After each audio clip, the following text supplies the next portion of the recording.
तो आज हम एडिटोरिया का फुल लेंथ टेस्ट 5 को डिस्कस करेंगे। ठीक है, पहला क्वेश्चन है, इसमें पहला क्वेश्चन देखते हैं कि सैंधव सभ्यता के स्थल और इसके करस्पॉन्डिंग नदी है। तो एक्चुअली क्या है कि जो सिंधु घाटी सभ्यता है उसको चतुष्कोणीय भी देखा जा सकता है, जिसमें कि उत्तरी में जो मांडा है वो जम्मू में चिनाव नदी के किनारे स्थित है और यह उत्तरी हड़प्पा स्थल भी है। तो मांडा का क्या हो गया, चिनाव।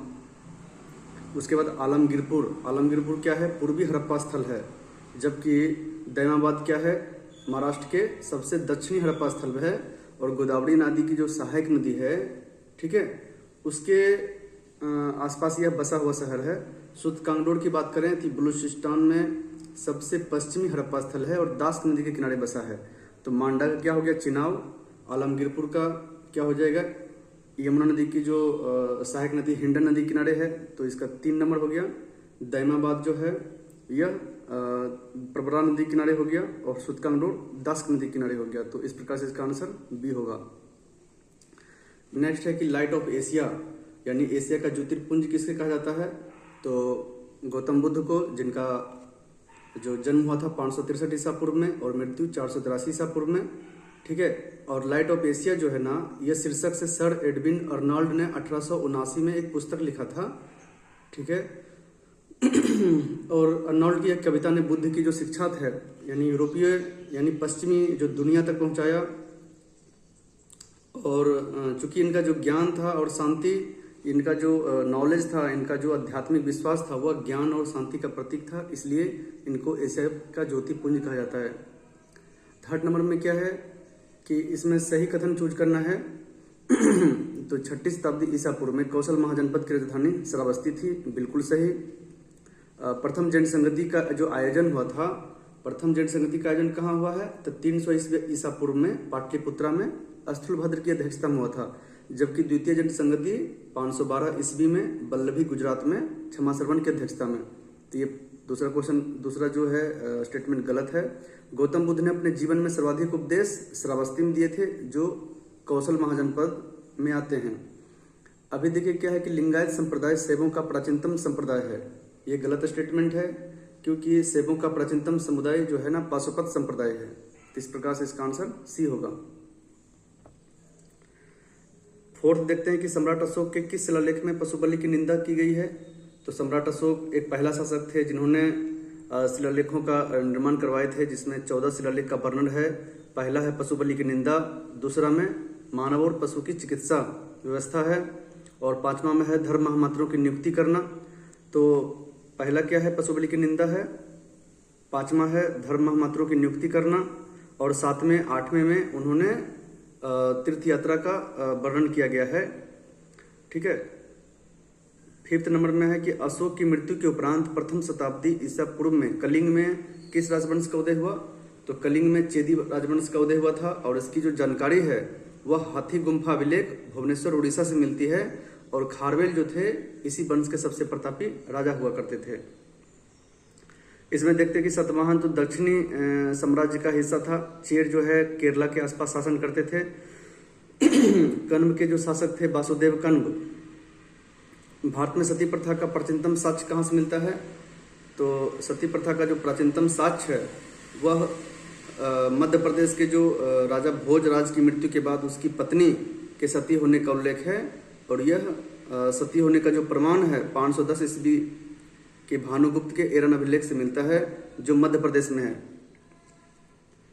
एहोल का तो पुलकेशिन द्वितीय है, ठीक है, और हाथी गुम्फा अभिलेख से कलिंग नरेश खारवेल का वृत्तांत मिलता है। अलबरूनी, फिरदौसी, उत्बी, फारूकी जैसे मध्यकालीन विद्वान किसके राज दरबार को सुशोभित करते थे।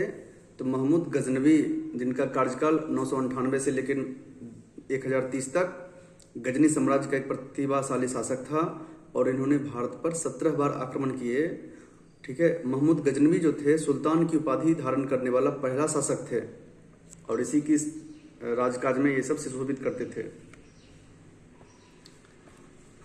8 नंबर में देखते हैं कि विजयनगर साम्राज्य के अंतर्गत संगम नाम से वंश जो है ना, देखिए विजयनगर किंगडम में 4 वंश हुआ करते थे, संगम, सालुब, तुलुब, अड़बिडु। तो संगम वंश जो है स्थापना हरिहर बुक्का ने 1336 में किए थे, और हरिहर बुक्का के पिता का नाम संगम था, इसलिए इस वंश का नाम संगम रखा गया। ठीक है, तो दोनों सही है।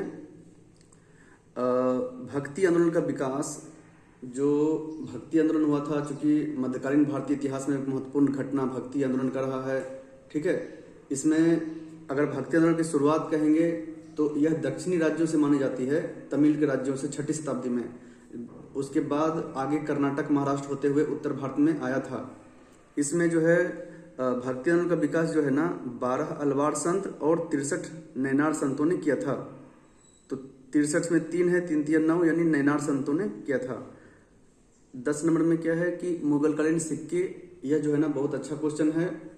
तो इसमें देखते हैं कि जो रुपया है, मुहर है, इलाही शहंशाह है। तो अभी इसमें ट्रिक से याद करना है कि शहंशाह जो होते हैं कोई भी साम्राज्य के, वो क्या होते हैं, सर्वे सर्वा होते हैं। तो शहंशाह क्या होगा, सोने का सबसे बड़ा सिक्का होगा, यानी उस साम्राज्य में सबसे बड़ा जो सिक्का होगा उसको शहंशाह कहते थे। ठीक है, मुहर यानी अभी कोई भी चीज पे स्टाम्प लगने से क्या होता है कि हर जगह प्रचलित होती है ना। तो शहंशाह क्या है, सोने का सबसे बड़ा सिक्का, मुहर लगने से सबसे प्रचलित सिक्का हो गया। अब आया रुपया और इलाही। रुपया तो चांदी का सिक्का होता है और इलाही जो है सोने का गोलक आकार का सिक्का होता था। तो ये मुगलकालीन सिक्के के संदर्भ में क्वेश्चन आया है। 10 का ए नंबर हो जाएगा। आगे देखते हैं, मराठा प्रशासन के अंतर्गत चिटनीस जो थे ना, तो सॉरी यहाँ मराठा प्रशासन के अंतर्गत जो चिटनीस होते थे उसमें अष्टप्रधान कहा जाता था। टोटल अष्टप्रधान का एक पार्ट था ये, जिसमें चिटनीस जो है ना राजकीय पत्र व्यवहार का प्रभावी हुआ करते थे। विदेश, यहाँ जो देखिए विदेश विभाग है, तो विदेश विभाग का देखरेख कौन करते थे, तो सुमंत।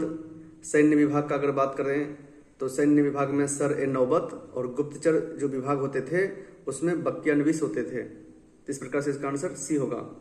मोहम्मद बिन तुगलक जिनका कार्यकाल 1325 से 1351 है, और उनका शर्क भरी जो उनका रणनीति रहा है उसकी वजह से इसे पढ़ा लिखा मूर्ख की संज्ञा में दिया गया है। तो दिल्ली से दौलताबाद यानी देवगिरी स्थानांतरित किए थे ताकि दक्षिणी क्षेत्रों पर बेहतर नियंत्रण स्थापित कर सके। उसके बाद देखिए क्या है 13 नंबर में, तो 13 नंबर में है कि जब उत्तर मुगल कालान आए थे, तो उत्तर मुगल काल में जो शासक हुए औरंगजेब की 1707 में मृत्यु के पश्चात, उसमें बहादुर शाह जफर प्रथम, जहांदार शाह, उसके बाद जहांदार शाह के बाद था मोहम्मद शाह, फिर अहमद शाह, आलमगीर द्वितीय, शाह आलम द्वितीय। ठीक है, और आलमगीर द्वितीय और शाह आलम द्वितीय के बीच में 1759 से 60 के बीच में शाहजहां तृतीय आए थे। उसके बाद अकबर द्वितीय जो 1806 से 37, उसके बाद लास्ट में बहादुर शाह जफर द्वितीय, जिनको 1857 के सिपाही विद्रोह में पकड़ करके जेल डाल दिया गया, और पश्चात रंगून में 1862 में उसकी मृत्यु हो गई। तो इसमें देखते हैं इस प्रकार से इसका आंसर क्या होगा, सी नंबर। क्यों, क्योंकि बी जो है ना आलमगीर द्वितीय, इसका 1754 से 59। ठीक है, उसके बाद 59 से 60 शाहजहां तृतीय, उसके बाद जो है फिर शाह आलम द्वितीय का कार्यकाल 1759-60 से 1806 तक, और अकबर द्वितीय 1806 से 37 तक। अंग्रेजी शासन के विरुद्ध रंपा का विद्रोह कहाँ हुआ था, तो अंग्रेजी शासन के विद्रोह जो राजू रंपा यानी अल्लूरी सीताराम राजू के नेतृत्व में 1879 से लेकर के 1922 तक यह आंध्र प्रदेश में विद्रोह हुआ था। यह बर्बरता और सभ्यता के बीच में जो है युद्ध है 1857 का, तो टी.आर. होम्स का कहा जाता है, और यह पूर्णतः सिपाही विद्रोह है। उसके बारे में स्टेटमेंट दिया था लॉरेंस और सीले। हिंदू मुसलमान के बीच में षड्यंत्रकारी युद्ध है, तो उसमें जेम्स आउट्रम और टेलर ने दिए थे। अभी देखिए 16 नंबर में कि लड़कियों के विवाह के न्यूनतम आयु तय करने के लिए एज ऑफ कंसेंट एक्ट जो आया था 1891 में, ठीक है, वह लॉर्ड लैंसडाउन के शासनकाल में आया था, और लैंसडाउन का शासनकाल 1888 से 94 माना जाता है। ठीक है, और इसमें जो है ना लड़कियों की न्यूनतम आयु जो है ना 12 वर्ष निर्धारित की गई थी, और 1891 में ही B.M. मानावाली के प्रयास से सहमति आयु विधेयक भी पारित हुआ था। 17 नंबर में क्या है कि अभी देखिए इसमें मिलान करना है, तो एलिमिनेशन मेथड से करते हैं कि राष्ट्रीय स्वयंसेवक जो एससी हेडगेवर ने किए थे 1925 में, तो सी का 3 नंबर होगा। तो देखिए सी का 3 नंबर ये है। उसके बाद बहिष्कृत हितकारिणी सभा ये 1924 में, भारतीय कम्युनिस्ट पार्टी 1964 में, और खुदाई खिदमतगार जो है 1929 में। तो इस प्रकार से इसका आंसर क्या होगा, बी नंबर होगा। ठीक है, बहिष्कृत हितकारिणी सभा का जो है इसके बारे में बताता हूँ कि डॉक्टर भीमराव अंबेडकर ने इसे बम्बई में स्थापना किए थे 1924 में, जबकि राष्ट्रीय स्वयंसेवक की स्थापना केसी हेडगेवर ने मुंबई में नागपुर में स्थापना किए थे। 18th नंबर में है कि इल्बर्ट बीड जो 1883 में आए थे, तो 1880 से 84 तो लॉर्ड रिपन का कार्यकाल था, बिल्कुल सही है। इल्बर्ट बीड के द्वारा भारतीय मजिस्ट्रेट को यूरोपीय अधिकारी के मुकदमे का निर्णय करने का अधिकार दिया जाना था, इसलिए इसका विरोध में उन्होंने विरोध जताया।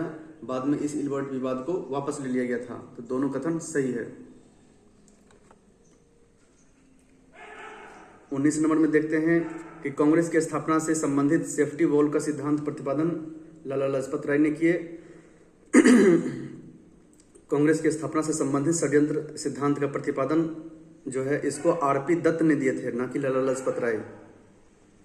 तो सेफ्टी वॉल का सिद्धांत क्या है, तो उन्होंने जो है मतलब लाला लाजपत राय का मानना था कि कांग्रेस की स्थापना जो ह्यूम की निगरानी में किया गया है वो ब्रिटिश शासन की सुरक्षा के वॉल्व की तरह काम करेगा, ताकि सारा जो राष्ट्रवादी ताकत है एक जगह इंटीग्रेट रहे और उसे दबाने में आसानी हो सके। तो इस परिप्रेक्ष्य में सेफ्टी वॉल्व का सिद्धांत लाला लाजपत राय ने दिए थे, और षड्यंत्र सिद्धांत का प्रतिपादन आरपी दत्त ने किए हैं। यदि संसार में कोई कहीं पाप है तो वह दुर्बलता है। हर समय की कमजोरी, हर प्रकार की कमजोरी या दुर्बलता को दूर करना चाहिए। दुर्बलता पाप है, दुर्बलता मृत्यु के समान है। यह किसने कहा था, तो स्वामी विवेकानंद ने कहे हैं। और स्वामी विवेकानंद जो है अपने जो गुरु थे स्वामी रामकृष्ण परमहंस, उनकी स्मृति में रामकृष्ण मिशन 1897 में स्थापना किए, और स्वामी विवेकानंद ने 1893 में शिकागो में धर्म सम्मेलन में भाग भी लिए थे। 21 नंबर में देखिए बढ़िया क्वेश्चन है कि 20वीं शताब्दी के प्रारंभिक दशकों में भारत में उग्र राष्ट्रवाद का उभार हुआ था।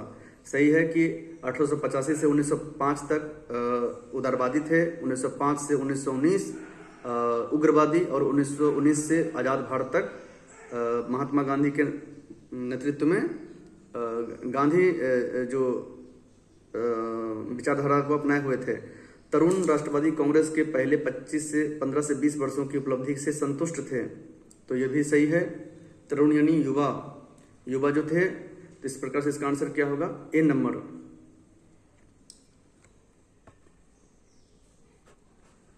बंगाल विभाजन, देखिए बंगाल विभाजन जो 7 अगस्त 1905 को हुआ था, उसके विरोध में कलकत्ता के किस स्थान से स्वदेशी आंदोलन प्रारंभ किया गया था, तो 7 अगस्त 1905 को बंगाल विभाजन के विरोध में कलकत्ता के टाउन हॉल से एक विशाल प्रदर्शन आयोजित किया गया, जहां स्वदेशी आंदोलन का शुभारंभ किया गया था।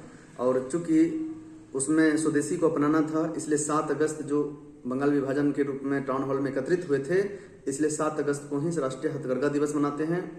ठीक है, वास्तव में स्वदेशी आंदोलन के नाम पर मनाया गया था, तो स्वदेशी वस्तु को अपनाया जाए, स्वदेशीकरण को बढ़ाया जाए, इसलिए 7 अगस्त को राष्ट्रीय हथकरघा दिवस भी मनाते हैं। विदेशी धरती पर सर्वप्रथम भारतीय राष्ट्रीय ध्वज किस वर्ष फहराया गया था, तो इसको जो है पहली बार जर्मनी के अस्टुअर्ट शहर में 22 अगस्त 1907 को मैडम भीकाजी कामा ने 7वीं अंतर्राष्ट्रीय कांग्रेस आयोजन में इन्होंने झंडा फहराए थे। गदर पार्टी की स्थापना कब की गई थी, तो गदर पार्टी की स्थापना 1913 में सैन फ्रांसिस्को में किया गया, और इसके जो पहला अध्यक्ष थे सोहन सिंह भकाना, और लाला हरदयाल इसके पहले मंत्री थे, और कोषाध्यक्ष के रूप में काशीराम की नियुक्ति की गई थी। ठीक है, इसका नाम गदर क्यों पड़ा, क्योंकि गदर नामक समाचार पत्र भी प्रकाशन किया गया था कब, 1857 की स्मृति में। ठीक है, और उसी के स्मृति से यह गदर पार्टी की स्थापना जो है ना सैन फ्रांसिस्को में किया गया। मोहम्मडन एंग्लो लिटरेरी सोसाइटी के संस्थापक कौन थे, तो अब्दुल लतीफ थे। अब्दुल लतीफ ने 1863 में तत्कालीन कलकत्ता में मोहम्मडन एंग्लो लिटरेरी सोसाइटी की स्थापना किए, और इसने इस्लाम के अनुयायियों को, फॉलोवर्स को धार्मिक जो संकीर्णता से बाहर निकल करके मॉडर्न शिक्षा प्राप्त करने के लिए प्रेरित किए थे। भारतीय स्वतंत्रता विधेयक, तो इसमें देखते हैं कि जो भारतीय स्वतंत्रता विधेयक था इसमें 4 से 5 जुलाई को ब्रिटिश संसद में पेश किया गया था। यह 10 जुलाई गलत है। उसके बाद 15 जुलाई 1947 को निचली सदन में यानी हाउस ऑफ कॉमन्स में पेश किया गया था। यहाँ पे हाउस ऑफ लॉर्ड्स दिया गया, ये भी गलत है। 16 जुलाई को हाउस ऑफ लॉर्ड्स में पेश किया गया था, जो कि उच्च सदन था। ठीक है, क्योंकि जो 15 जुलाई को ना हाउस ऑफ कॉमन्स में और 16 जुलाई को हाउस ऑफ लॉर्ड्स में पेश किया गया था। और उसके पश्चात ब्रिटिश सम्राट ने 18 जुलाई 1947 को उस पर हस्ताक्षर कर दिए। इस प्रकार से 26 का आंसर क्या होगा? एक सही है, जो 4 नंबर है, बाकी सब गलत है। लिनलिथगो आयोग, तो 1928 में जो लिनलिथगो आयोग बनाया गया था, इसे भारत में कृषि पर शाही आयोग के नाम से जाना जाता है। और इन्होंने कृषि से संबंधित कुछ रिफॉर्म्स किए थे। और इसी के मद्देनजर 1929 में, इस आयोग के मद्देनजर 1929 में imperial council of agriculture research की स्थापना की गई। और इसी imperial council of agriculture research को बदल करके इंडियन एग्रीकल्चर रिसर्च इंस्टीट्यूट कर दिया, इंडियन एग्रीकल्चर रिसर्च काउंसिल कर दिया। ठीक है, भारतीय कृषि अनुसंधान परिषद। अभी देखिए क्या है, 28 में मिलान करना है। तो प्रिंस ऑफ वेल्स की यात्रा 1921 में हुई थी। वुड का डिस्पैच, यह क्या है, 1854 में। हिंदू विधवा पुनर्विवाह अधिनियम 1856। और यूरोपीय सैनिक का श्वेत विद्रोह 1859। तो इस प्रकार से इसका आंसर क्या होगा? B number.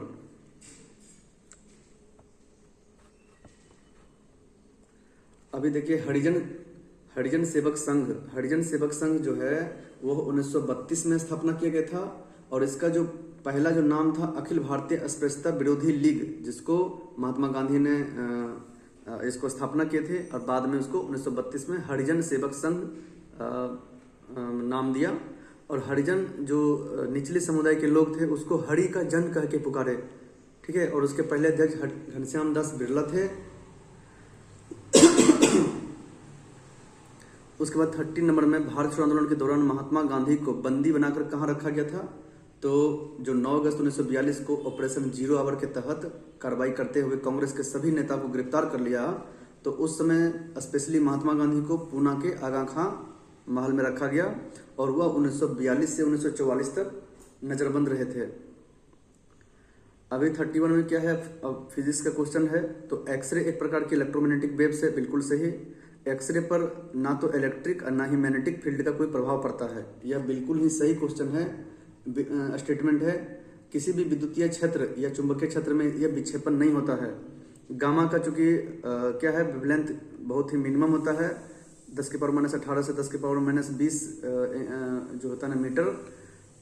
तो इसलिए इसकी वेधन और फ्रीक्वेंसी सबसे अधिक होती है, इसलिए इसकी वेधन क्षमता सबसे अधिक होगी। तो इस प्रकार से इसका आंसर क्या होगा? सारे के सारे सही हैं। अभी देखिए कंबाइंड माइक्रोस्कोपी, जो कंपाउंड माइक्रोस्कोपी है उसमें 2 उत्तल लेंस होते हैं। एक उत्तल लेंस ऑब्जेक्ट की तरफ, जिसको अभी दृश्यक लेंस कहते हैं या ऑब्जेक्टिव लेंस, और जो आंख के करीब होता है उसको आई लेंस कहते हैं या अभिनेत्र लेंस।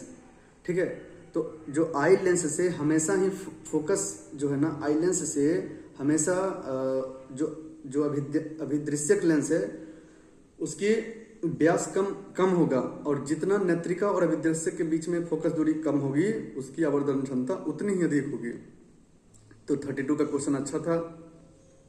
33 में क्या है, किसी तार का प्रतिरोध V = IR ओम्स लॉ से, तो R क्या होगा? V/I का रेशियो होगा। और सोलर जो कांस्टेंट है 1.4 किलोवाट पर मीटर स्क्वायर, यह 70वीं बीपीएससी में आ चुका है। ये क्वेश्चन डायरेक्ट पूछा गया कि सोलर कांस्टेंट का मान कितना होता है। तो सोलर जो स्थिरांक है, एक्चुअली यह होता क्या है? तो यह ऊर्जा की वह मात्रा, सोलर ऊर्जा की वह मात्रा जो सूर्य से 1 वर्ग मीटर क्षेत्रफल पर प्रति सेकंड में पृथ्वी के वायुमंडल के बाहरी सतह पर लंबवत रूप से गिरती है, उसको सोलर स्थिरांक कहते हैं। यह ऊर्जा का वह मान होता है जो पृथ्वी के वायुमंडल के चूंकि बाहर होता है, तो इसमें वातावरण से होने वाला ना तो अवशोषण होता है ना ही परावर्तन होता है, जबकि यह लंबवत रूप से जितना पड़ती है 1 वर्ग मीटर स्क्वायर एरिया में, उसे ही सोलर स्थिरांक कहते हैं। अभी देखते हैं 34। तो चुंबकीय फ्लक्स का मात्रक क्या है? वेबर या मैक्सवेल कह सकते हैं। ठीक है, गॉस किसका है? तो गॉस देखते हैं इलेक्ट्रिक फील्ड का है गॉस, और टेस्ला कहते हैं तो मैग्नेटिक फील्ड इंटेंसिटी का है। इंटेंसिटी का टेस्ला, फील्ड मैग्नेटिक फील्ड का गॉस, यानी चुंबकीय क्षेत्र जिसको बोलते हैं, और चुंबकीय फ्लक्स का क्या है, वेबर या मैक्सवेल, और ओम तो प्रतिरोध का मात्रक है। उड़ते हुए विमान की ऊंचाई अल्टीमीटर से, ठीक है। अगर ऑडियोमीटर से क्या नापते हैं तो ध्वनि की तीव्रता, क्रोनोमीटर से क्या नापते हैं कि जो जलयान पे लगा रहता है जिससे सही समय पता चलता है, और अमीटर से विद्युत धारा नापते हैं। कौन से डाल्टन के परमाणु सिद्धांत की सफलतापूर्वक व्याख्या नहीं करता है, तो डाल्टन का जो परमाणु सिद्धांत 1808 में आए थे वह रेडियोएक्टिविटी का नियम को फॉलो नहीं करता है, जिसमें कहा जाता है कि अस्थिर नाभिक स्वतः बिना किसी बाहरी प्रभाव के विखंडित होते रहते हैं और विकिरण उत्सर्जित करते हैं, ठीक है। इसका उसने स्टेटमेंट नहीं दिए थे। निम्नलिखित में से कौन सा अनवीकरणीय ऊर्जा का स्रोत है, यानी अनवीकरणीय, जो कि क्या कह रहा है कि अनवीकरणीय ऊर्जा का स्रोत है। तो अनवीकरणीय ऊर्जा मतलब क्या हो गया कि जो रिन्यूएबल नहीं है, यानी नॉन रिन्यूएबल। तो उसमें क्या है, नॉन रिन्यूएबल में कौन से आ जाएंगे, तो पहला तो हो जाएगा कि परमाणु संयंत्र से उत्पादित बिजली और कोयला से उत्पादित बिजली। रिन्यूएबल एनर्जी वो ऊर्जा होते हैं जिसको नेचुरल रिसोर्सेज से निरंतर उपलब्ध होते हो, जिसे खत्म होने की संभावना बिल्कुल कम हो, जैसे सोलर एनर्जी, पवन एनर्जी, वाटर एनर्जी, जैव ऊर्जा जो जैविक अपशिष्ट से प्राप्त होते हैं। 38 में देखते हैं कि जो डायनेमिक फ्रिक्शनल होते हैं ना, वो दो तरह के होते हैं। एक होता है स्लाइडिंग फ्रिक्शनल, एक होता है रोलिंग फ्रिक्शनल, लोटनिक घर्षण बल। तो सर्पी घर्षण बल क्या है कि समतल पर फिसलकर चलने वाली वस्तु का विरोध करने वाला बल, ठीक है। 39 में क्या है कि ऊष्मा संचरण की वह विधि जिसमें पदार्थ के कण ऊष्मा को स्रोत से ऊष्मा ग्रहण करने के बाद अन्य भाग में चले जाते हैं तथा उसके स्थान पर अन्य कण ऊष्मा स्रोत के पास ऊष्मा ग्रहण करने आ जाते हैं, यानी अप एंड डाउन करता है, तो उसको संवहन कहा जाता है, कन्वेक्शन। जबकि चालन में क्या है ना, वह पदार्थ के कण मूव नहीं करते बल्कि एनर्जी लेकर के एक दूसरे को ट्रांसफर कर देते हैं। और विकिरण में क्या है कि विकिरण में एक ऐसा माध्यम है जिसमें ऊष्मा बिना किसी भी माध्यम के ही किरणों के माध्यम से एक स्थान से दूसरे स्थान तक पहुंचते हैं। तो संवहन में हो गया कि दूध का उबलना, पानी का उबलना, जो भी लिक्विड का हीट होना होता है, वह जो फ्लेम होते हैं उसके निचली कण गर्म होकर के वह ऊपर चले जाते हैं और ऊपर के ठंडा कण फिर नीचे आ जाते हैं, तो इस प्रोसेस को कन्वेक्शन कहते हैं। अभी देखिए लाल रंग का प्रकाश तरंग दैर्ध्य, चूंकि विजिबल रेंज का 3900 से 7800 एंगस्ट्रॉम होता है, और उसमें लाल रंग का तरंग दैर्ध्य 6200 से 7600 एंगस्ट्रॉम के बीच में आते हैं, ठीक है। निम्नलिखित में से कौन सा तत्व मानव शरीर में सर्वाधिक मात्रा में पाया जाता है, तो मानव शरीर जो है ना, ऑक्सीजन लगभग 65% पाया जाता है, कार्बन लगभग 18.5%, हाइड्रोजन 10.5%, नाइट्रोजन लगभग 3%, कैल्शियम 1.5%, फास्फोरस 1%, ठीक है। इसमें सबसे ज्यादा कौन सा होगा, ऑक्सीजन। जल की अस्थायी कठोरता का मुख्य कारण है कैल्शियम और मैग्नीशियम के बाइकार्बोनेट आयंस, ठीक है, और इसको बुझा हुआ चूना से खत्म करते हैं। जबकि जल की जो अस्थायी कठोरता है वह कैल्शियम मैग्नीशियम के सल्फेट और क्लोराइड के कारण आते हैं, यह अस्थायी कठोरता, ठीक है। अब देखिए 43 में हाइड्रोजन की भौतिक रूप से गैस तरल के रूप में संग्रहित किया जा सकता है, ये बिल्कुल सही है। और हाइड्रोजन के तरल रूप में संग्रहित करने के लिए क्रायोजेनिक टेम्परेचर की आवश्यकता होती है, क्योंकि हाइड्रोजन जो होता है ना, वो वायुमंडलीय दाब पर हाइड्रोजन का क्वथनांक -252 डिग्री सेंटीग्रेड आसपास होता है, ठीक है। तो इसलिए जो है ना, क्रायोजेनिक तापमान पर इसको लिक्विफिकेशन के लिए चाहिए ही चाहिए। अब देखिए कि 44 में क्या है, कार्नेटाइट और पिच ब्लेंड। तो कार्नेटाइट और पिच ब्लेंड यूरेनियम का अयस्क है, जबकि जो एल्युमिनियम है उसका बॉक्साइट, कोरंडम, क्रायोलाइट, फेल्सपार, ठीक है। तांबा का क्या है, तो कॉपर ग्लास, कॉपर पैराइट्स, सोना का कल्वराइट और सिल्वेनाइट है। तो सोना का क्या है, कल्वराइट और सिल्वेनाइट, इसको AU से दिखाते हैं, जबकि AG से अर्जेंटम यानी सिल्वर को दिखाते हैं। अभी देखिए क्या है 45 में, तो गैस को अगर मान लीजिए सिलेंडर में पैक करना है तो उसके लिए क्या है कि कम तापमान और हाई प्रेशर पे किया जाता है। चूंकि हाई प्रेशर पे क्या है ना कि सारे मॉलिक्यूल्स आपस में आ जाते हैं, और कम तापमान पे क्या होते हैं, गतिज ऊर्जा कम हो जाती है, जिससे लिक्विफिकेशन अवस्था में आसानी होती है। 100 डिग्री सेंटीग्रेड पर वायु में जो सभी विशिष्ट उष्मा होती है, स्पेसिफिक हीट होती है, बट 100 डिग्री सेंटीग्रेड तापमान पर जो वेपर होते हैं उसमें विशिष्ट उष्मा के साथ गुप्त उष्मा भी होती है, लेटेंट हीट भी होती है। दोनों स्टेटमेंट सही है। अभी देखिए कि विशिष्ट उष्मा होता क्या है, कि विशिष्ट उष्मा किसी पदार्थ के 1 ग्राम का तापमान 1 डिग्री सेल्सियस बढ़ाने के लिए जितना उष्मा की आवश्यकता होती है उसे विशिष्ट उष्मा कहते हैं, और इसको कैलोरी या जूल प्रति ग्राम प्रति सेल्सियस डिग्री, इसको जूल प्रति ग्राम प्रति सेल्सियस से नापा जाता है। जबकि जो गुप्त उष्मा होता है यह अवस्था परिवर्तन को दिखाता है कि सॉलिड से लिक्विड, लिक्विड से गैस, गैस से सॉलिड, इस तरह से जो अवस्था परिवर्तन हुए उसमें उष्माक्षेपी या उष्माशोषी प्रक्रिया के दौरान उत्सर्जित या जो अवशोषित उष्मा होते हैं उसके रूप में परिभाषित करते हैं। तो स्पेसिफिक हीट क्या हो गया कि 1 ग्राम को कितना, 1 ग्राम जो प्रोडक्ट है उसको 1 डिग्री सेंटीग्रेड बढ़ाने के लिए कितना उष्मा की आवश्यकता है, जबकि गुप्त उष्मा अवस्था परिवर्तन के लिए जाना जाता है। 46 में क्या है कि कार्बन का शुद्ध रूप ग्रेफाइट है, बिल्कुल सही है।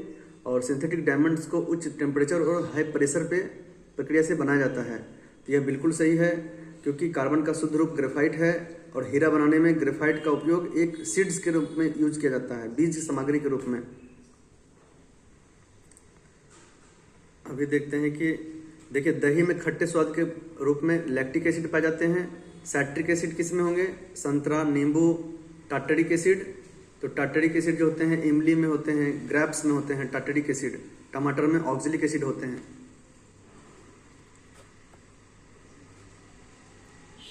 फोर्टी 48 में देखते हैं, तो 48 में क्या है कि अग्निशमन कपड़े, रक्षा वहन का कवच, औद्योगिक सुरक्षा उपकरण के निर्माण में निम्नलिखित में से किस फाइबर का उपयोग करते हैं, तो केवलर का यूज करते हैं। ठीक है, एक सिंथेटिक फाइबर होते हैं केवलर, उसका उपयोग करते हैं। 3 धातु एबीसी का मानक इलेक्ट्रोड विभव -1.2 वोल्ट, -3 वोल्ट और 0.5 वोल्ट है। तो इसमें जो एससीपी होते हैं, स्टैंडर्ड इलेक्ट्रोड पोटेंशियल, जिस धातु का अधिक ऋणात्मक होता है उसकी उपचयन शक्ति उतनी ही अधिक होती है। इस प्रकार से इसका आंसर क्या होगा, BAC, क्योंकि ऋणात्मकता ज्यादा है तो इसकी जो उपचयन शक्ति मैक्सिमम होगा, तो BAC हो गया आंसर। अभी देखते हैं कि अमोनिया गैस के हैबर प्रोसेस में किसका यूज होता है, तो लोहे का चूर्ण का। वनस्पति तेल से घी बनाने में निकेल का यूज करते हैं। अब देखिए सल्फ्यूरिक एसिड बनाने में 2 प्रोसेस होता है, एक संपर्क विधि और एक सीसा कक्ष विधि। तो संपर्क विधि में वेनेडियम पेंटॉक्साइड का यूज करते हैं, लेकिन सीसा कक्ष विधि में नाइट्रोजन के ऑक्साइड का यूज करते हैं। ठीक है, संपर्क विधि में वेनेडियम पेंटॉक्साइड और सीसा कक्ष विधि में नाइट्रोजन के ऑक्साइड्स। एल्कोहल को ईथर बनाने में गर्म एल्यूमिना का यूज करते हैं, और क्लोरीन गैस बनाने की जो डिक्कन विधि है उसमें क्यूप्रिक क्लोराइड का यूज करते हैं। इस प्रकार से इसका आंसर 50 का क्या हो गया, ए नंबर। बसा में घुलनशील विटामिन है, तो बसा में घुलनशील विटामिन A, D, E के होते हैं, और यकृत में जो स्टोर्ड होते हैं A, D, E के और विटामिन B12 होते हैं, जबकि वाटर सोल्यूबल विटामिन B और C होते हैं। 52 में क्या है कि अक्षीय कलियां, एक्सिलरी बर्ड्स, पत्ती और तने के जोड़ों पर होती है, बिल्कुल सही। और टर्मिनल्स और एपिकल बर्ड्स जो होते हैं, शीर्ष कलियां, वो पौधों की लंबाई में वृद्धि करते हैं, तो 52 का C होगा। 53 में क्या है कि 53 में जो हरित लवक हैं, क्लोरोफिल, जिसका सेंट्रल एटम क्या होता है, मैग्नीशियम, जबकि हेमोग्लोबिन का सेंट्रल एटम आयरन होता है। तो क्लोरोफिल के किस भाग में प्रकाश संश्लेषण की प्रक्रिया, रासायनिक अभिक्रिया संपन्न होती है, तो ग्रेना में संपन्न होती है। और चूंकि इस प्रकाशीय अभिक्रिया का अध्ययन रॉबर्ट हिल ने बताया था, इसलिए इसको हिल्स रिएक्शन भी कहा जाता है। 54 में क्या है कि 54 में इसहारा टेस्ट हेमोफीलिया की जांच के लिए किया जाता है, बिल्कुल गलत है। इसहारा टेस्ट जो है ना, कलर ब्लाइंडनेस की जांच के लिए किया जाता है। ठीक है, जिसमें लाल और हरा का पहचान करना मुश्किल हो जाता है, तो इसहारा टेस्ट कलर ब्लाइंडनेस के लिए। और मलेरिया के लिए कुनेंट का दवा इंपॉर्टेंट है, और कुनेंट सिनकोना के छाल से प्राप्त करते हैं, बिल्कुल सही है, B और C सही है इसमें। अब देखिए कि 55 में क्या है कि अदरक पौधे के किस भाग से प्राप्त होते हैं। तो जो प्रकंद है ना, एक्चुअली ये तो तना है और प्रकंद में आते हैं। तो प्रकंद में क्या क्या आते हैं, हल्दी और अदरक। अगर कंद में कहते हैं तो आलू आते हैं, धन कंद में बेंडा केसर, सलकंद में सलाद के रूप में जैसे प्याज यूज करते हैं। ठीक है, अभी जो देखिए कि तुर्की रूपी है, इसमें मूली आते हैं, यह मूसला जरूर का रूपांतरण है। जबकि जो प्रकंद है, धनकंद है, कंद है, सलकंद है, वो सब तना का उदाहरण है। तो तुर्की रूपी में मूली आ गया, कुंभी रूपी में सलजम चुकंदर आता है और शंकु रूपी में गाजर आते हैं।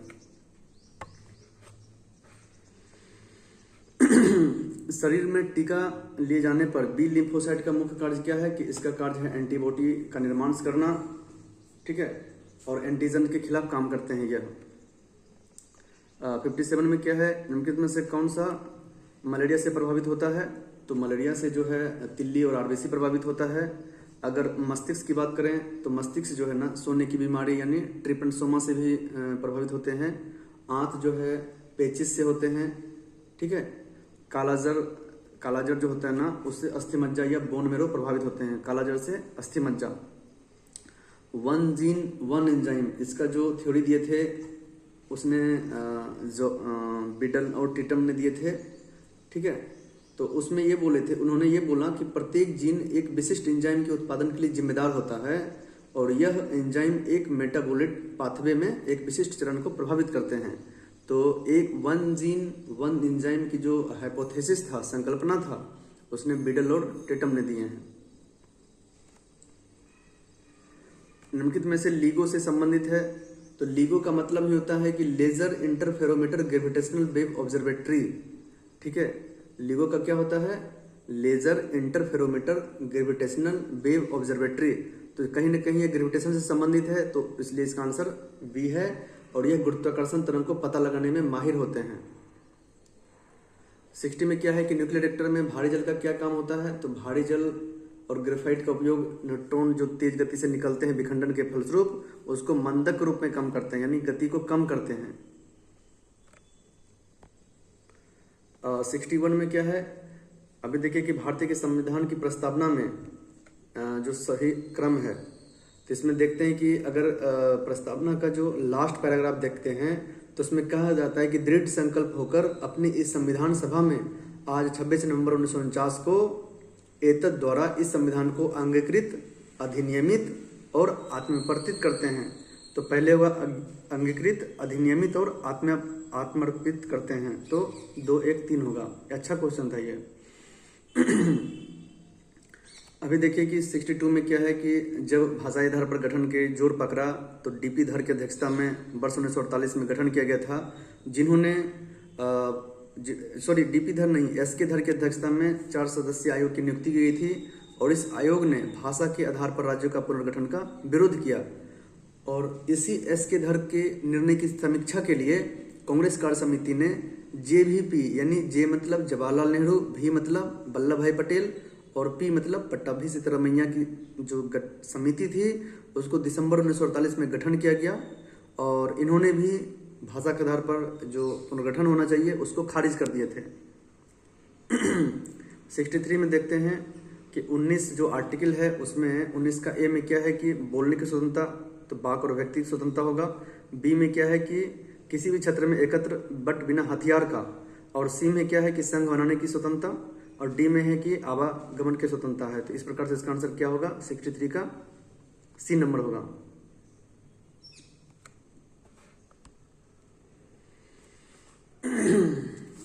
इसमें क्या है कि राज्य का नीति निश्चित तत्व एक ऐसा चेक है जो बैंक की सुविधा अनुसार अदा की जाएगी। तो इसमें KT शाह ने, चूंकि वो भी एक निर्मात्री सभा के सदस्य और प्रख्यात कानूनविद थे, तो यहाँ जो है ना चेक मतलब उसका जो प्रिंसिपल है और बैंक मतलब राज्य समझ लीजिए। तो DPSP को राज्य अपने प्राकृतिक संसाधन के अनुसार यूं से इम्प्लीमेंट कर सकती है, जो आर्टिकल 36 से 51 दी गई है भाग 4 में। ठीक है, तो जो 36 से 51 आर्टिकल में दिया गया है वह राज्य के अपने जो प्राकृतिक संसाधन है, रिसोर्सेज के ऊपर निर्भर करता है। यह बाध्य योग नहीं है, ना ही किसी हाईकोर्ट या सुप्रीम कोर्ट में चुनौती दी जा सकती है। भारतीय राज्य व्यवस्था के अंतर्गत उपराष्ट्रपति का पद का प्रावधान संयुक्त राज्य अमेरिका से लिया गया है और इसका जो है 63 में उपराष्ट्रपति का पद का प्रावधान किया गया और आर्टिकल 64 में वह राज्यसभा का जो सभापति के रूप में कार्य करेंगे। अभी हाल में ही उपराष्ट्रपति ये जो हैं सीपी राधाकृष्णन जो महाराष्ट्र के राज्यपाल हैं उनको एनडीए की तरफ से नॉमिनेट किया गया है और कुछ दिन पहले जगदीप धनखड़ ने स्वास्थ्य कारणों से लेकर के इस्तीफा दे दिए थे। 66 में क्या है कि सरकारिया आयोग जो 1983 में गठन हुआ उसके अनुसार 356 का प्रयोग कम से कम होना चाहिए और उनका रिपोर्ट के आधार पर यह देखने को मिला कि जिन राजनीतिक दलों ने केंद्र में सरकार बनाई वह आर्टिकल 356 का दुरुपयोग अधिकतम बार किया गया है। तो इसका आंसर ए होगा। 67 में देखते हैं कि 73वें संविधान संशोधन के द्वारा जो 1992 में आई थी भाग 9 में 11वीं अनुसूची जोड़ी गई है, बिल्कुल सही। और प्रत्येक पंचायत क्षेत्र से कम 10 और अधिक से अधिक 25 वार्ड में बांटा जाएगा। यहाँ एक गलत स्टेटमेंट लिखा है, 10 और 20 होना चाहिए, ठीक है।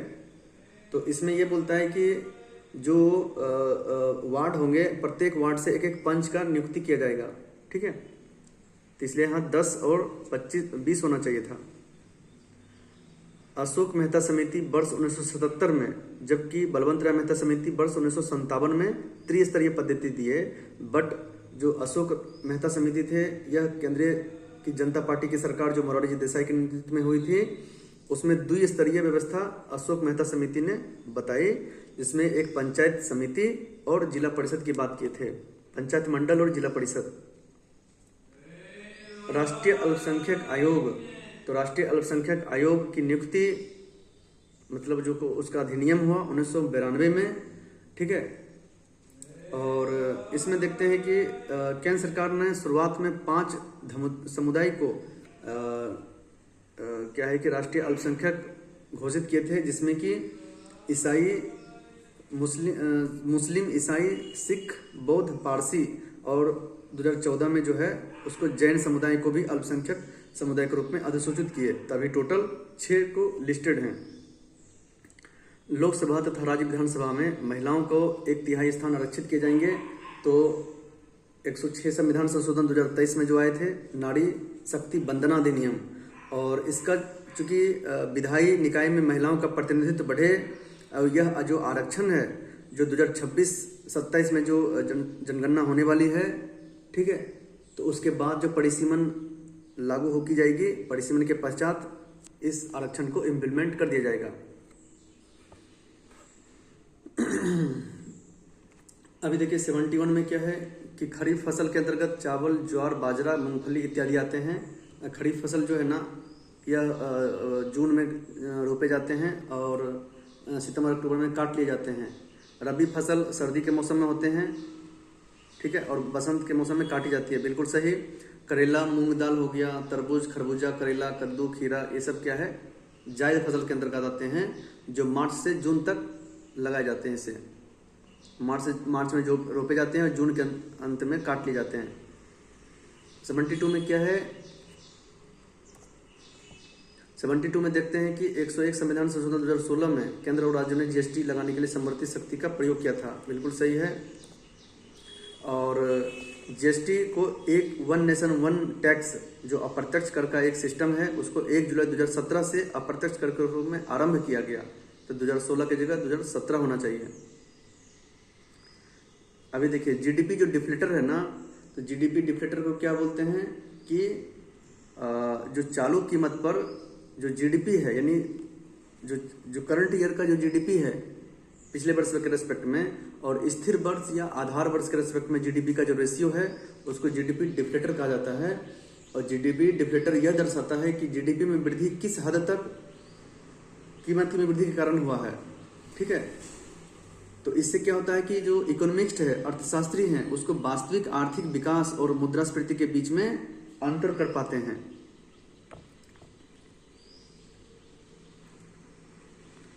देखिए 74 एक अच्छा क्वेश्चन है, तो 74 को देखते हैं।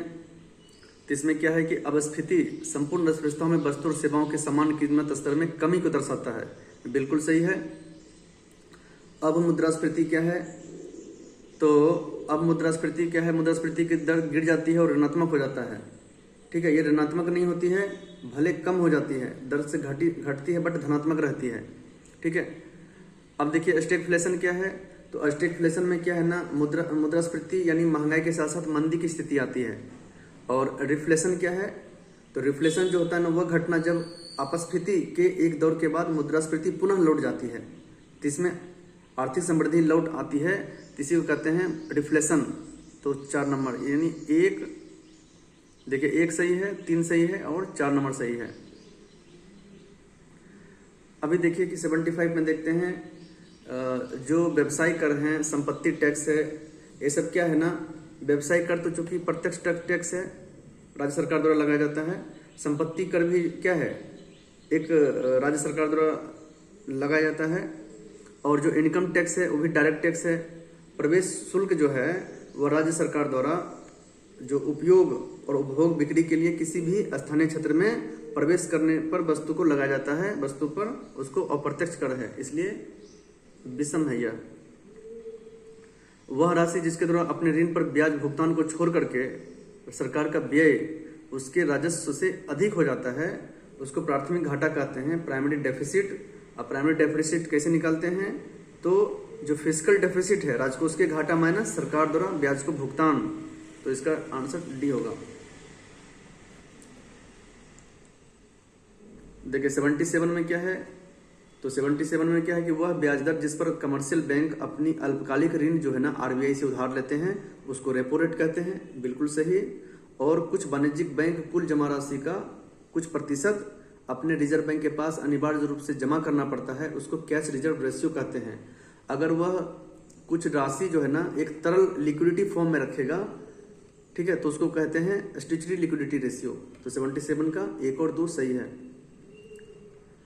अभी देखिए क्या है कि पहली पंचवर्षीय योजना जो 1951 में 56 में आए थे और एससी हेराल्ड डोमर पर आधारित थे और कृषि उसकी उच्च प्राथमिकता थी, तो इसका आंसर क्या होगा, ए का 4 नंबर।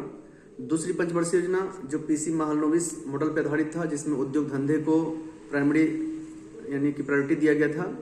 चतुर्थ क्या है कि डीपी धर चतुर्थ जो है ना गॉडगिल मॉडल पे है और 5वीं पंचवर्षीय योजना जो है ना डीपी धर पे है।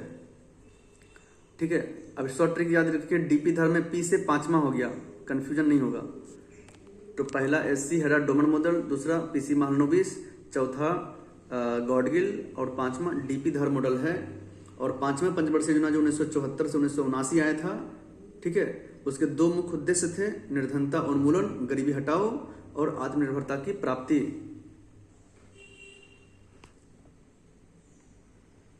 भारतीय रिजर्व बैंक की स्थापना जेसी हिल्टन कमीशन के अनुशंसा पर किया गया है। ठीक है, और भारतीय रिजर्व बैंक के पहले गवर्नर सर ऑसबोर्न स्मिथ थे और जो कि उनका कार्यकाल 1935 से लगभग 37 तक रहे थे। और बाद में जो है जो सीडी देशमुख रहे हैं, तो सीडी देशमुख 1943 से 1949 तक भारतीय गवर्नर सीडी देशमुख रहे हैं। और आरबीआई की स्थापना 1 अप्रैल 1935 को हुआ था और इसका जो राष्ट्रीयकरण हुआ 1 जनवरी 1949 को। इसमें देखते हैं कि वर्ष 1969 में 14 बैंकों का राष्ट्रीयकरण किया गया और 1980 में 6 बैंकों का राष्ट्रीयकरण किया गया था। नेक्स्ट है कि राष्ट्रीय कृषि और ग्रामीण बैंक नाबार्ड की स्थापना जो है ना नेशनल एग्रीकल्चर बोर्ड ऑफ, इसका क्या होगा, national agriculture board of rural development, इसकी स्थापना शिवरमन कमेटी की सिफारिश पर वर्ष 1979 में बनाई गई थी, 1979 में। और इसकी स्थापना 12 जुलाई 1982 को हुई थी। नाबार्ड चूंकि 6ठी पंचवर्षीय योजना में शुरू की गई थी और यह ग्रामीण लेवल पर वित्तीय मुहैया कराती है। ठीक है, और इसका मुख्य जो अभी तक क्या बोलते हैं, इसका योगदान है, कंट्रीब्यूशन है कि किसान क्रेडिट कार्ड शुरू करना और सेल्फ हेल्प ग्रुप को बैंक से जोड़ना नाबार्ड की प्रमुख भूमिका रही है। अभी देखते हैं कि हिमालय पर्वतमाला को दक्षिण से उत्तर की ओर सजाना है, यानी सबसे नीचे से ऊपर में। तो उत्तर से दक्षिण की अगर जाते हैं ना तो उसमें कलेजा है, काराकोरम, लद्दाख, जास्कर, तब पीरपंजाल। ऊपर से नीचे आने पर अभी हमें उल्टा जाना है, तो पहले क्या होगा, पीरपंजाल, उसके बाद कलेजा का उल्टा कर दीजिए, तो पहले हो जाएगा जास्कर, लद्दाख, तब काराकोरम। तो इसका आंसर क्या हो, सी नंबर। 82 में क्या है कि भारत में पूर्व मानसून मौसम के संबंध में, तो काल वैसाखी जो पूर्व मानसून होते हैं ना, वह लगभग जून के पहले का जो मौसम होते हैं मार्च से मई के दौरान, उसको पूर्व मानसून मौसम कहते हैं। तो काल वैसाखी जो है ना, यह काल वैसाखी कहाँ आते हैं, तो जो भी क्या बोलते हैं कि बंगाल और असम में जो होने वाले तूफान है ना, उसको ही काल वैसाखी कहते हैं। और यह चाय, जूट, चावल की खेती के लिए उपयोगी होते हैं। इस दौरान आम्र वर्षा होती है, मैंगो सोभर, जो कि केरल कर्नाटक के तटीय क्षेत्र में होते हैं। और तीसरा है कि केरल में मानसून के आगमन इस ऋतु का अंत का प्रतीक है। तो भी बिल्कुल सही है। और इसमें क्या था कि अधिकांश भाग में उत्तरी पूर्वी व्यापारिक हवाओं से जुड़ा होता है, यह बिल्कुल गलत है। ठीक है, यह जो है, चूंकि उत्तरी पूर्वी जो व्यापारिक हवा है ना, यह सर्दी के मौसम में होते हैं, जहां तमिलनाडु में वर्षा कराती है। सिंधु नदी की जो सहायक नदी है, तो सिंधु नदी की सहायक नदी देखते हैं तो श्योक है, हुंजा है, नुब्रा है, गिलगित है, जास्कर है, गस्ट्रिक है, द्रास है, ये सब सिंधु नदी की सहायक नदियां हैं। अब देखिए 84 हम एलिमिनेशन मेथड से बनाएंगे। तो लेटराइट मिट्टी जो है ना, उसमें लौह से भरपूर होते हैं, लेकिन ह्यूमस की कमी होती है। ठीक है। और काली मिट्टी क्या है, काली मिट्टी को स्वतः जुताई वाली मिट्टी कहते हैं और उच्च नमी रखते हैं और कपास के लिए उपयोग के लिए प्रसिद्ध होते हैं। ठीक है। और लाल मिट्टी क्या है, लाल मिट्टी में लौह ऑक्साइड की उपस्थिति के कारण यह लाल दिखाई पड़ते हैं, फेरस ऑक्साइड। और जलोढ़ मिट्टी क्या है कि देश के संपूर्ण उत्तरी मैदान में देश का जो कुल क्षेत्रफल है उसका 40 से 43% जलोढ़ मिट्टी यानी एलुवियल सोइल का विस्तार है। तो इसमें पोटास में समृद्धता होती है और फास्फोरस की कमी होती है। 84 का 4 होगा। 84 का डी नंबर हुआ, डी का 4। इस प्रकार से इसका आंसर मिलान करेंगे तो 84 का ए हो जाएगा।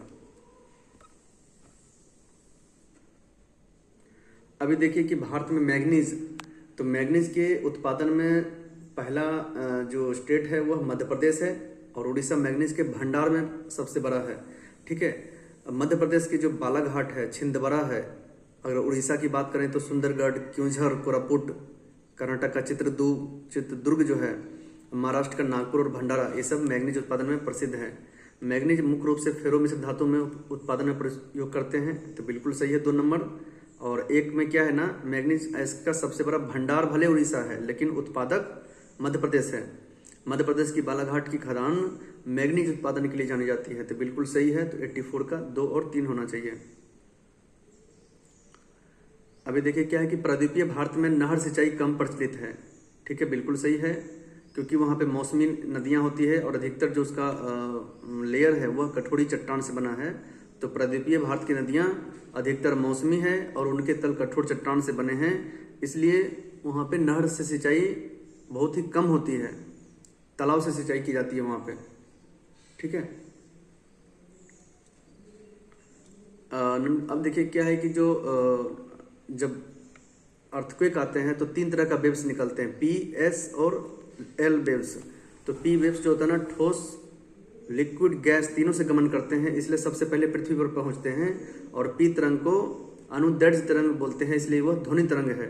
जबकि एस वेव्स जो है ना, वह क्या है कि यह जो है ना अनुप्रस्थ तरंग है और यह सिर्फ सॉलिड से फ्लो करते हैं।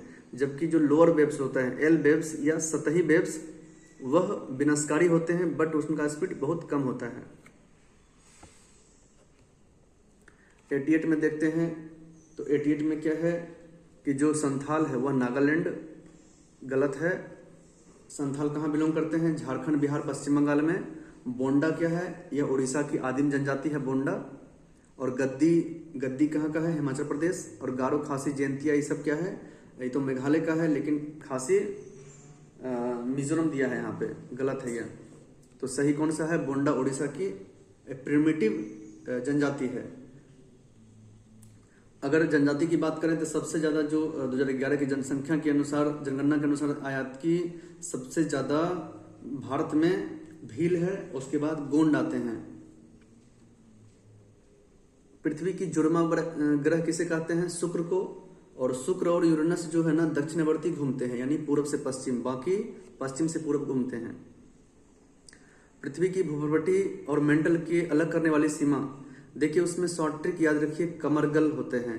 के से कॉन्डोड, एम से मोहो, कमर आर से रेपेटी, जी से गुटेनबर्ग, एल से लेहमैन, कमरगल।